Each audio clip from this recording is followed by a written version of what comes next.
Hi, my name is Seizure Girl, and I am here as a survivor of trafficking to let everybody know what is trafficking, what are the legal definitions, what goes into it, what are some red flags you could look out for, and also what are one or two of the legal definitions that are mostly used in trafficking, and also like an explanation of kind of what a trafficking situation would look like that most people don't assume according to movies. So when you think of trafficking, what comes to mind? Go ahead, think about what you think comes to mind. A lot of people, I think for me, what comes to mind before everything was you're kidnapped, you're put in a van, and then you're put in a really bad situation and you're shackled up. So maybe it's from a movie scene like kidnapping and dark alleys, you're being locked indoors, but it's actually really different from that. So I'm going to go over what I'm going to say are the three legal definitions. In this video, I'm breaking down exactly what trafficking is legally and psychologically. We'll talk about what it looks like, the definitions of trafficking, a real life example, the signs to watch out for, and most importantly, how we can help those still trapped in it. At the end of it, I will address the trolls who have been speaking very rudely, and then I will also directly address the survivors and or those that are still in trafficking or even just the sex industry to try to give my perception of how I honestly do not believe that it is an enlightening experience and that it helps people from my perspective. I think it oftentimes will damage people deeply inside. So please stay with me. This isn't going to be an easy topic, but it's an important one for people to know because by you knowing these things, you may be able to save somebody's life. So the legal definitions of trafficking, which nobody can change, nobody can erase. If you want to take it up with me, don't do that. Go and take it up with Congress and all the legal people. So the first one that we are going to do is force. Okay, I think we all know what kind of force is going to entail, and that's going to be physical violence, threats, confinement, or control of somebody. The next one is going to be fraud. Fraud consists of deception, false promises, or lies used to exploit somebody. The third one is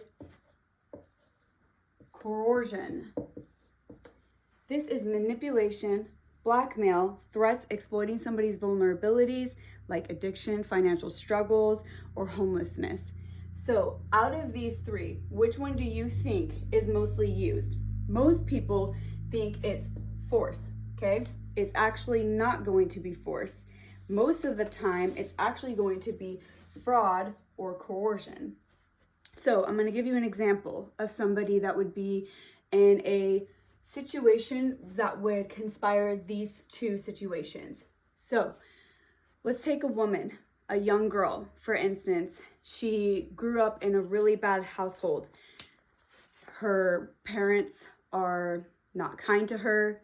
There's a lot of maybe abuse, and she doesn't know what to do. She's been abused her whole life, and she's trying to get out. She meets a boy. This boy she ends up like falling for in a really deep way. And unfortunately, the boy uses what we know as, what's this going to be called? Lover boy method. Okay? Now, through this method, he's going to basically manipulate her and manipulate the situation to try to get her to come and be with him. He could say, I love you.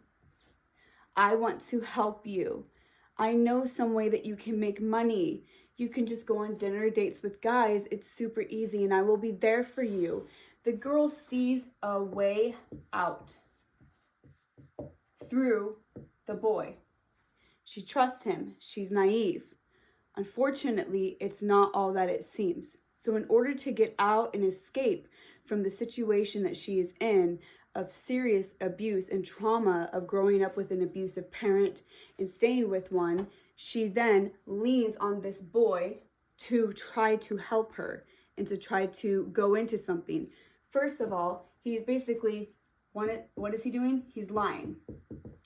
He already knows that when she gets on a Greyhound bus and goes 2 states away to go and meet with him, that there is no dinner dates. It's not getting paid for dinner dates. No, it's getting paid for what? Sexual acts. That's what it's getting paid for. 2, he might even involve a woman. This woman is going to be what we would call like somebody that is recruiting. These 2 people, lover boy and the woman, are recruiting this girl. They are using manipulated tactics, which is coercion. They are using deceit. They are lying. And when it comes to the fraud situation, lying about what's really happening. He's giving promises. She ends up, what happens? The girl hops on the Greyhound bus. Woo, Greyhound. Okay, she gets on the bus. She goes over there. She goes 2 states away. She then ends up inside of a basement at a house. It's not a terrible house. It doesn't look bad. It's just a nice looking house.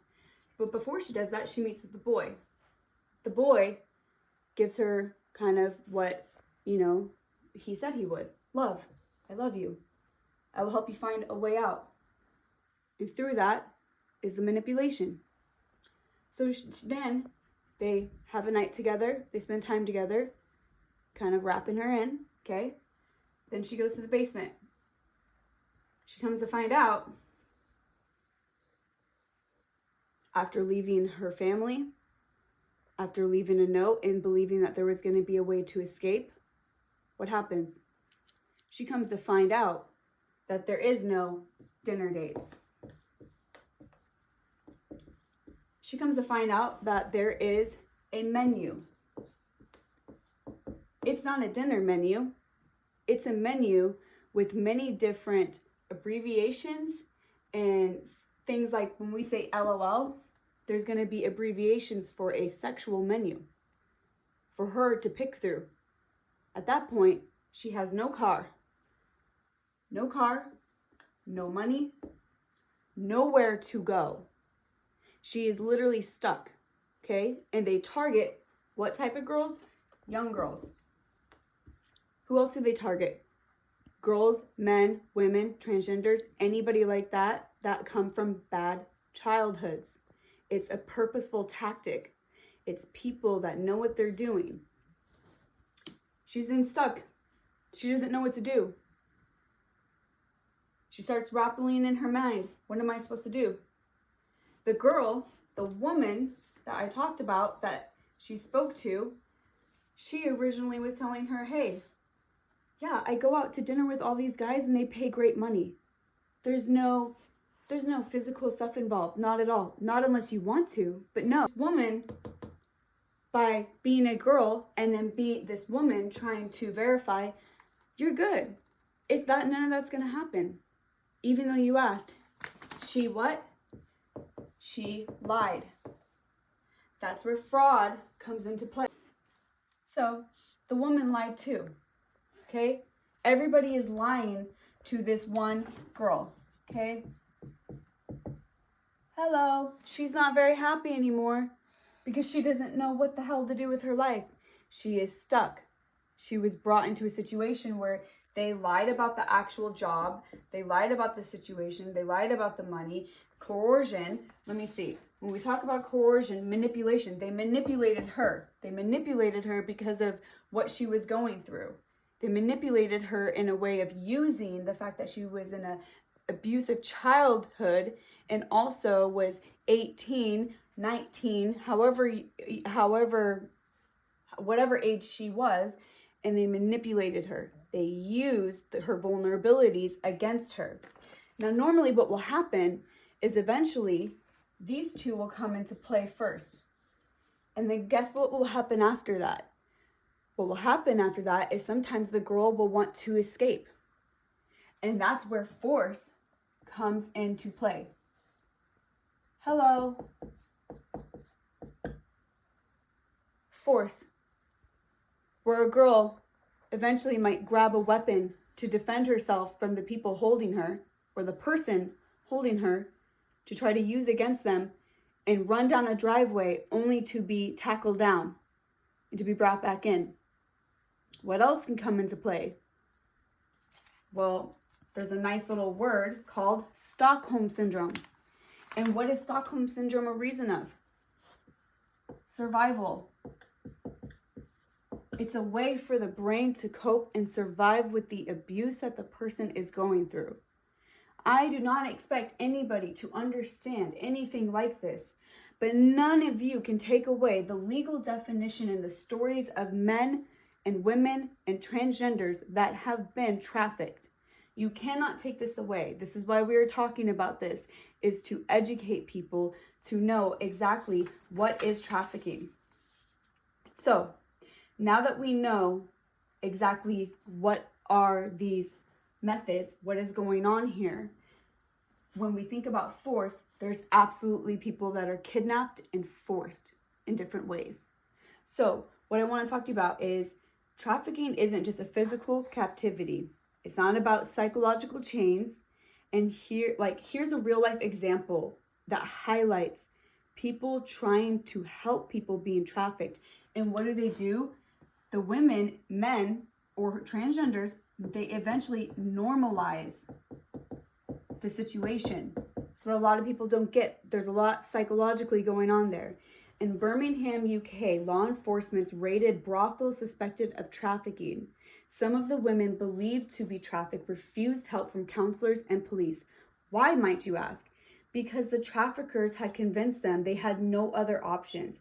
Some feared retaliation. Others believed they couldn't survive without their traffickers' protection. And they also would normalize what was happening. So, survivors often form trauma bonds with their traffickers. It's not about love, it's about survival. Breaking that bond is literally one of the hardest parts of recovery and recovering from trafficking. I can tell you this in personal experience. So, how do we recognize trafficking in real life? Signs that there are some subtle troubles.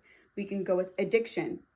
If you find somebody that has addiction, traffickers often use drugs, alcohol, or other things to keep their victims dependent, and eventually the victims normalize it. So they normalize it, and also they're trying to use those substances in order to cope. They're going to cope with the trauma that is happening, okay? Frequent stays at hotels and motels with different men and coming and going. That's something that people can look out for, especially hotel, motel staff. If you see somebody that is staying there frequently or occasionally, and there's a bunch of men coming in and out of the door, that's a sign that somebody is either being trafficked or more. I'm going to say more of trafficked. No control over their ID, money, or phone. Fearful demeanor and avoiding eye contact. They don't speak for themselves. They're kind of hesitant. There's like this weird subtle thing about people that are trafficked. And yes, they do get to go out in public. Yes, they do things.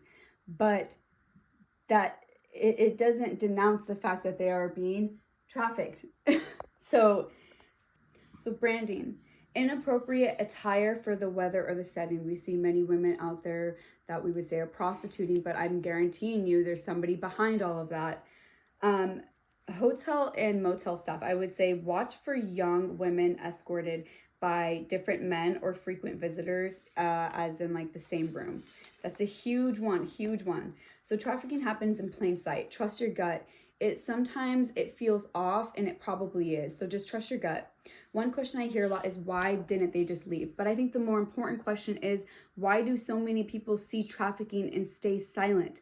I have had people that knew I was being trafficked, people who knew things that were going on, and they stayed silent.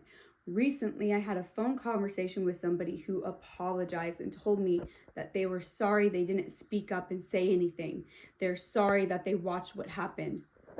This is the reason why people don't speak up. Fear of retaliation, benefiting from the situations like free drugs, money, perks. They're in disbelief, like it's not my business. Lack of accountability, assuming trafficking just always happens and looks like kidnapping. Now, let's talk about the trolls. I'm going to address you trolls right now. You hear me? The ones who say things like you were never trafficked or call me a 304. Let me make this clear. okay? If two attorneys, witnesses, and I lived through it, know the truth, who are you to tell me otherwise? You are a stranger on the internet, probably miserable in your own life, projecting your issues onto me. But here's one thing. I survived something you couldn't even handle for 5 minutes. So sit down, be quiet, shut up, and maybe go look for a therapy appointment. And those who perpetuate the cycle of abuse, whether you're paying for it, defending it, or staying silent, you are a part of the problem. To the survivors watching this, I see you, I hear you, and you are not alone. You have been through hell, but you are not broken. You are not weak, and your story matters. If no one has told you this yet, I am proud of you. After all that we've been through, I will make it up to you. I promise. In whatever way possible, I will try to shine light and shed light on this topic, and I will try to speak up for all of you. Thank you all for coming. Thank you for staying, if you stay to the end. And I really hope some of this educated people on really what is trafficking and what are the 3 legal definitions, what to look out for, and how maybe one day you could save somebody's life. Thank you.